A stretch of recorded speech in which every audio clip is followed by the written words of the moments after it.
It's the first of the month.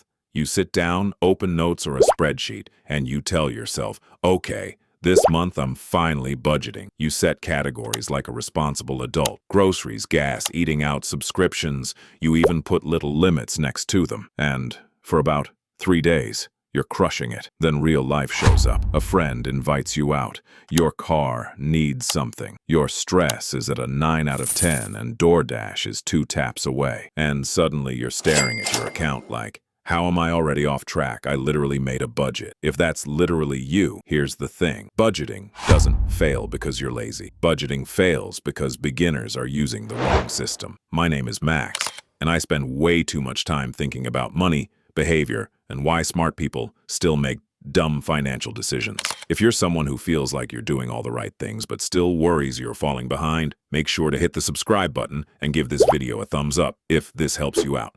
Let's talk about why traditional budgeting doesn't work for beginners and what to do instead. According to the Federal Reserve's Survey of Household Economics and Decision-Making, around 37% of adults can't cover a $400 emergency expense with cash or its equivalent. So if you feel like one random bill can knock you over, you're not bad with money.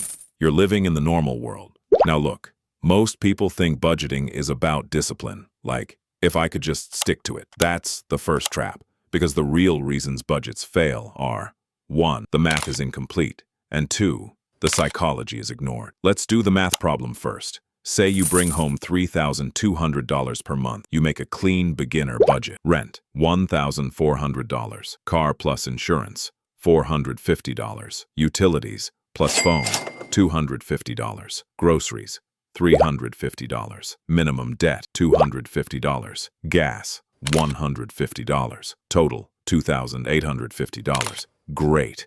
You have $350 left, right? Wrong. Here's what most people don't realize. Everything else isn't one category. It's a swarm. Haircut, toiletries, co-pays, gifts, parking, school stuff, a birthday dinner, an oil change, a tire, an annual subscription you forgot about, a random fee. So what happens? You break the budget, not with one giant mistake, but with 15 small, normal human expenses. Your budget wasn't a plan. It was a fantasy. Now the psychology problem, because this is where it gets really interesting. Traditional budgeting makes you do 2 exhausting things. Track everything and constantly say no. That creates a predictable loop. You restrict till life happens to you, overspend till you feel guilty till you quit.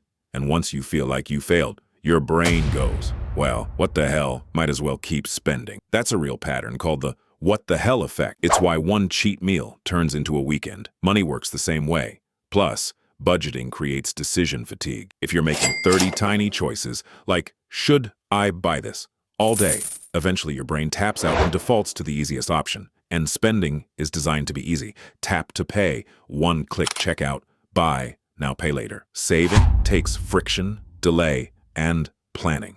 So, if your plan requires you to be a perfectly disciplined robot in a world designed to sell you convenience, it's not a plan. Now you might be thinking, okay, Max, so what? I just don't budget. No, you need structure. You just don't need micromanagement. Here's what you do instead.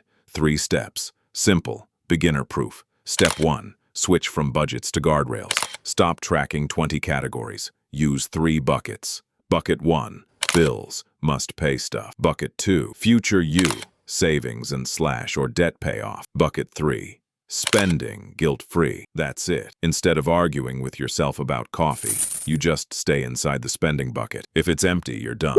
If it has money, you're allowed. No guilt math.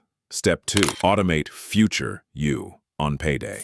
This is the cheat code. If you try to save whatever's left, there won't be anything left. So on payday, automatically move money out first. Even $50 per paycheck is $100 a month. That's $1,200 a year.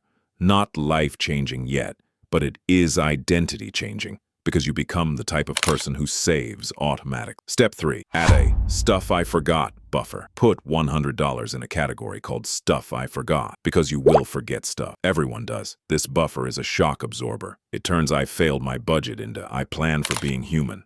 I've watched so many beginners track every penny for a week, feel proud, then get hit with one random expense and quit the whole system. But when they move to buckets plus automation plus buffer, they stop restarting every Monday. They start stacking wins, and wins compound. So, do this today. Figure out your bills total. Pick one automatic transfer for savings or extra debt payment, even if it's small. Set a weekly spending bucket. Add a stuff I forgot buffer. That's the system that survives real.